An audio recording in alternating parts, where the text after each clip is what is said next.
So I haven't been fingerprinted since I was deported from London. That's the story. Being deported from London.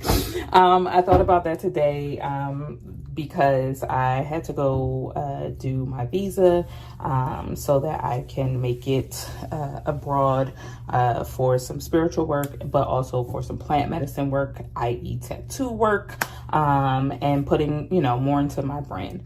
I'll tell you more about the proprietary part of my brand and what's going on later on. This is not that discussion. So look, I put it on Facebook because I was like, damn, the last time I was actually fingerprinted was over 10 years ago when I was deported from London. And everybody's like, what? And I was like, yes, it's a thing. And I'm going to preface this story with, if you tattoo, and if you have a trade that allows you to move around, specifically a trade, not just, doing things online, not the work from anywhere type of life, but if you have a trade like tattoo or anything like that, it is helpful, beyond helpful, to know the law of the space that you're going into. I tattoo in Japan. I have to know Japanese laws. When you go city to city, state to state, you should always know those laws, all of those good things, because they help you navigate. Eventually, I'll tell you a story about nuances and me going to Japan. This ain't that story. So I get my passport. I'm going to London. Let me go ahead and tell you, I was not tattooing in London. That wasn't the goal. The goal was actually to go to London to meet up with Maya and Tuki. They were on their way to Amsterdam.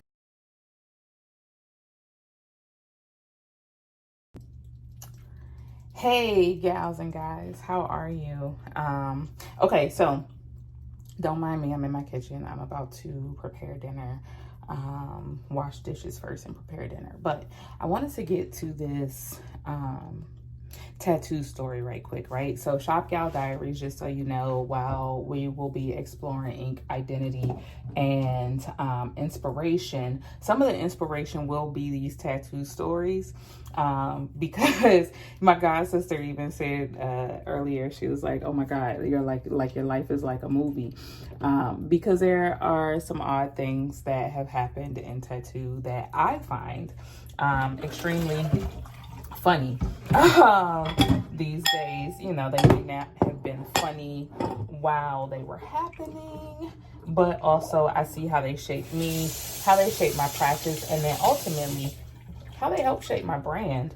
The one thing that I can say to this is, as I tell these stories, I want you to think about your own brand, because a lot of people think that I want you to think about your own brand, because a lot of people think that branding and brand building is all about like the logos, the pretty pictures, and all that stuff.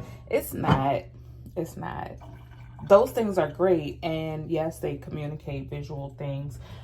They help people know who you are, how to identify you, all those good things, right? But your brand is based off of the experiences that you've had, right? And how those experiences help shape you professionally, publicly, being a service leader, influencer, whatever, right? And how people perceive you. There is a question I often have, I give to people that I've coached in branding, especially tattoo apprentices, which is, how do you want to perceive yourself? And then how do you want the world to perceive you, right? And you can shape all of those things in a brand. So with that, there are tons of stories that I have about tattoo that have helped me shape myself into an unforgettable, engaging brand that calls in the people who I want to tattoo. My goal all the time is that my practice should feel like old friends, just communing and coming together to tell stories. And then I get to take those stories and shape them and put them on your body. So any and everything that is inside now you can wear outside, you can express yourself, all of those good things. And the easiest thing to do is to look at your stories and look at the things that you have experienced and how you tell those stories. So that said, let me go ahead and get into this story, right?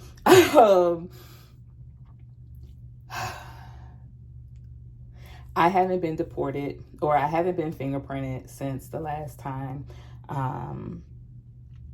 Not the last time. I haven't been fingerprinted. So I haven't been fingerprinted since I was deported from London. That's the story. Being deported from London. I thought about that today because I had to go do my visa so that I can make it abroad for some spiritual work, but also for some plant medicine work, i.e. tattoo work, and putting, more into my brand. I'll tell you more about the proprietary part of my brand and what's going on later on. This is not that discussion.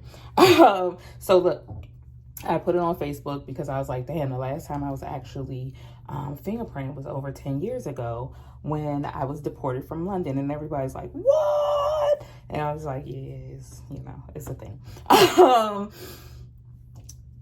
And I'm going to preface this story with, if you tattoo, and if you have a trade that allows you to move around, specifically a trade, not just, doing things online, not the work from anywhere type of life, but if you have a trade like tattoo or anything like that, it is helpful, beyond helpful, to know the law of the space that you're going into.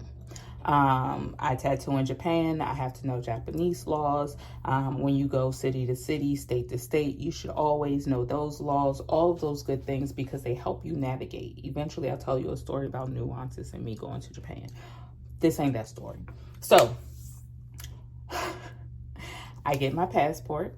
I'm going to London. Let me go ahead and tell you, I was not tattooing in London. That wasn't the goal. The goal was actually to go to London to meet up with Maya and Tuki. They were on their way to Amsterdam. I had no interest in going to Amsterdam at that time because I did not understand what I would want to see in Amsterdam, right? This is before I understood certain museums that were there that I do want to engage with. Nevertheless, and their architecture. Oh my God. Either way, I didn't know what I wanted to engage with in Amsterdam, but I had a client who was in London, and I was like, I would love to see him, hug his neck, meet family, people who I've only been able to see online, right? And then the boys were going to come back down from Amsterdam, scoop me up from London, and we were going to go to Paris. And it was going to be a whole Niggas in Paris event. This is literally around the time Niggas in Paris came out. We was bopping it. We was like, yeah, it's going to be a vibe. Only girl going, right? Which is always fun. That's my jam. Queen among kings. So we're deciding that, we're going to go. I get my ticket, all this great stuff.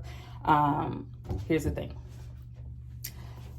The U.S. flagged my bags while they were apart from me because London is very, very strict about their economy.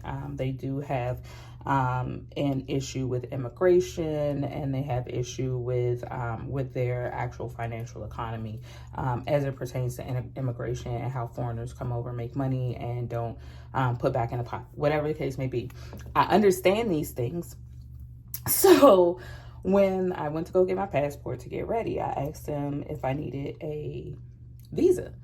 And they said, no, you don't need a visa. You're only going for a week. Nobody gets a visa for that long, blah, blah, blah, blah, blah. And I was like, well, just in case I make money, do I need a visa? And no, you don't need a visa. All right, cool. So I'm going to trust you because you're the professional. I'm asking the questions because you're the professional, right? That wasn't the case, obviously. We knew enough to know that I needed a letter of invitation, and I needed something to say that I was going to be staying with these people in their care, X, Y, and Z. So we had all of that documentation, and again, no visa. So I get to London. I'm like, yeah, and everybody's like, the trick is say, blah, blah, blah. And I was going to say blah, blah, blah. I'm not going to say it online so that in case anybody uses this trick, it doesn't put y'all in trouble for any reason. But they were like, say this. And I was like, all right, I'm gonna say that. So I got off the plane, filled out my little customs form, and London is very strict. So the UK is very strict that if you are entering through Heathrow Airport, that you need to make sure you know all of your information. You need to know where you're staying. You need to know their information. You need to know their address, their phone number, all this stuff. Because other than that, you're going to be seen as someone who's going to be an immigrant and who is going to fuck with their economy. They're really no balls about that, and no problem with that. So I decide that I am going to say X, Y, and Z, and I get there, I give them my form, and they're like, ma'am, why are you entering our country today? And where X, Y, and Z, insert X, Y, and Z was supposed to happen here. That's not what happened. What happened was, in truth, it came out that I was visiting some tattoo friends. And that was it. I didn't say I'm just here for tourism. I literally said, you know, I'm here visiting some tattoo friends and seeing their new shop. Well, this was before I knew that my bags were flagged and all this good stuff, right? So he was like, we're going to have to detain you. And I was like, the fuck? Because I didn't have a visa. He asked me if I was making money. And I was like, no, that's not the plan. And he was just like, are you sure? And I was like, yeah. He asked about my other paperwork. I was like, yeah, you have it. Like, you know, you can call them, all this great stuff. So, so he was like, oh, we're still going to have to detain you. Again, the fuck. So they detained me only to find out, like, later on, I'm going to go ahead and let you know, like, it wasn't a bad detainment. Like, don't be like, oh my God. It wasn't bad at all. They were extremely kind. As long as I wasn't being like uppity, you know, loudmouth, trying to fight the system and buck the system American, they were literally chill. Like, everybody was chill, from the nationalists, like the nationals who are, you know, higher up, and, you know, police officers, down to the people who detained me, down to my detaining officer, who at the end of it all gave me a hug. So, you know, they had to, like, the process, I don't quite remember. I do remember they took my bags, like, they separated me from my bags, and they asked me, did I know why I was being detained? And I'm like, no, I don't even know what's going on, this and the third. And they were like, well, we see that you have tattoo supplies. Word. So on this weekend, it's very important to say that there was a tattoo convention. So they were, what I didn't understand, what I didn't know, and I didn't check the calendar also to know, was that they were already on high alert. And one of the reasons my bags were flagged and not, I wasn't notified with being apart from my bags even before I left the US, is because if my paperwork wasn't ordered, they were going to let me into the country. No problem. So I guess this was something that they were doing in practice all the way around. So if you were a tattoo artist and you were coming from the US or coming from X, Y, and Z, you know, if you got the customs, you had the right paperwork, then cool. If you didn't, you were detained, because it would probably seem like you were coming in dishonestly to be a part of this show. Cool. Got it. Again, there was no problem there. Part of me is like, you know, sometimes I see things like this in other countries, and I'm just like, if America did their job, we wouldn't have half the shit happening that we do. But that's not my circus, not my monkeys. Sips tea. So they go through my bag. Some of the officials actually go through my portfolio, because my portfolio was there, and they're like, oh my God, I love this. Oh my God, this is amazing. You know, and they're really like loving my work there. You know, it was one black official, and he was like, I really need you to come back, but I need you to come back with the proper documentation. I can't just let you through, but you're so gifted. Like, I want you here. They exchanged information with me, everything. Like, they took my card. They had to mark everything as like evidence, or I forgot what it was marked. My portfolio still had the thing on it. the tape that they put on it when I decided to change my portfolio, because I was like, this just looks like I'm a criminal, and while I love being a badass, that's not the badassery that I'm looking for. So I end up they end up, talking to me about my work. I tell them exactly what I do. Fine lines for melanated folk at this time. Not even going into Afro Kawaii. I'm just like, no, I'm fine line tattoo artist, fine line for my melanin folks. I'm here for black people, this, that, and third. And they're like, yes, boom, bye, yay. All this shit. Great cheerleaders. And then they're also like, okay, so we're going to have to get you to the detainment room. And I was just like, all right, cool. And I think what made the process not scary and more like this is just a part of the process type of deal is that they treated me like a human. Like, nobody was mean to me. Nobody was like, like, get your ass over.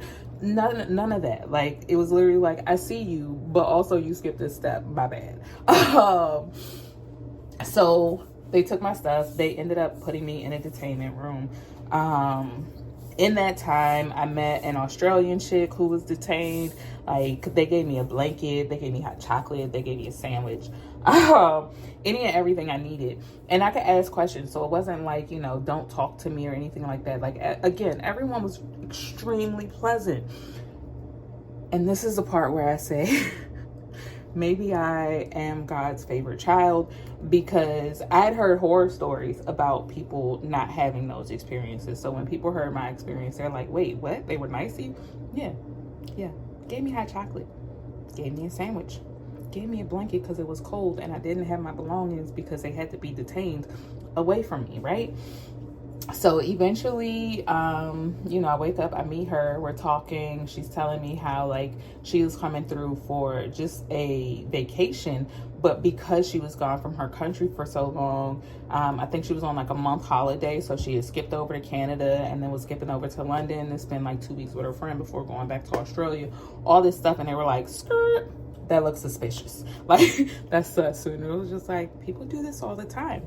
So they end up detaining me, or, I end up going into an interview room. They interview me, they ask me all questions, like, why didn't you just say X, Y, and Z? Because apparently everybody knows this trick. I'm still not going to say it. And I was just like, I don't know. Like, I feel like being honest is the best policy, ? Because this feels like a trick question at this point. And they're like, okay, like, thank you. We greatly appreciate your honesty because that's very important. They fingerprinted me, and that's how we got to the conversation, or the note that I haven't been fingerprinted since this particular incident. Excuse me. Since this particular incident. And that was over 10, maybe 12 years ago, maybe 12 to 15 years ago, because me and my fiance have been together for almost 11. So it's got to be like somewhere between 13 to 15 years. I don't know. We can date it literally by when Niggas in Paris came out, because I think it wasn't even 6 months after that we were supposed to be going and meeting up. But yeah, we could date it by that album in real life. So, I had my interview. I passed my interview, check, because they did enjoy, or they respected the fact that I was honest. I didn't have anything to hide, I wasn't even supposed to be tattooing there, so there wasn't really much to say. And, I even told them that I asked in the US if I needed a visa just in case of making money. And they were like, yeah, the just in case is why you would have actually needed a visa and why we can't let you in. And I wish they were smart enough to know these rules for the UK and that they would not have advised you so poorly, because now we got to send you back. And I was like, understood, because sometimes we be on some shit and that's just that. So there was that. And then nap time, some more snacks, all that good stuff. Got fingerprinted, had another interview, and then my detaining officer comes in. This is where it gets really, really cool. My detaining officer comes in and he sits down and he's just like, I'm not even supposed to be here, but I really wanted to come and thank you for your incredible honesty. And I was like, what? And he was like, yeah, because your bags were flagged. So we were already ready to detain, like actually lock you up, not just detain you, but lock you up, because you would have been breaching like immigration standards, this, that, and the third. So they had already assumed the worst of me. And he was just like, I just, you know, because I see the adverse happen often, I want to come and I want to thank you for being honest about why you were here and what you were doing. I was like, my G, I wasn't even supposed to be tattooing here. I was really just seeing folks that I've tattooed in the US, get some hugs, see family, say what's up, and on my way to Paris. So, end of the story is that, hold on. Okay, so the last part of this story is going home. So they changed my ticket. Mind you, this whole process and getting to London, being detained, coming home, 24-hour ride. Like literally I left at 10 a.m. one morning and I got back 10 a.m. the next morning. So I'm over there and they changed my ticket, my return ticket. They call United, let them know, like, you know, this is what happened, blah, blah, blah. The cool thing was literally how they escorted me on the flight. So the officials, there's one official in front, one official behind. I can't carry my bags. I can't handle my passport. I'm treated like a complete criminal with fingerprints. And then they give me hugs. And we're having cool conversation on the way to my flight. They talked to the pilot, let them know. They talked to the marshal, let them know. They gave the marshal my passport and everything, and you know what seat number I'm sitting in, all that good stuff. They were kind to make sure that I had a seat that I preferred, which, you know, usually I prefer window seat. So they were kind enough to do that. And then, you know, they sent me on my way. I came back. And when I deplaned, I got my passport back. I was able to handle my luggage and all that good stuff. And I brought my black ass home. I never made it to Paris. I never made it to London. I have not been back since. And not because I don't want to go back. One, my detaining officer did advise that if I come back, he said, I don't care if it's 10 years, 20, 30, 40, whatever. The very next time I come back, to make sure that I am not in any ish, to just, you know, have a visa, even if I'm not making money. That way I can forego anything, but because I'm already fingerprinted, they're going to be watching. And I'm with the shits. So when I go back, because there are some tattoo friends there, shout out Mort. There are some tattoo friends there that I do want to connect with. And I have not been able to go over there to hang out. And I need to go back to Paris because that's my third or fourth home. That I really do need to get a visa and go over there.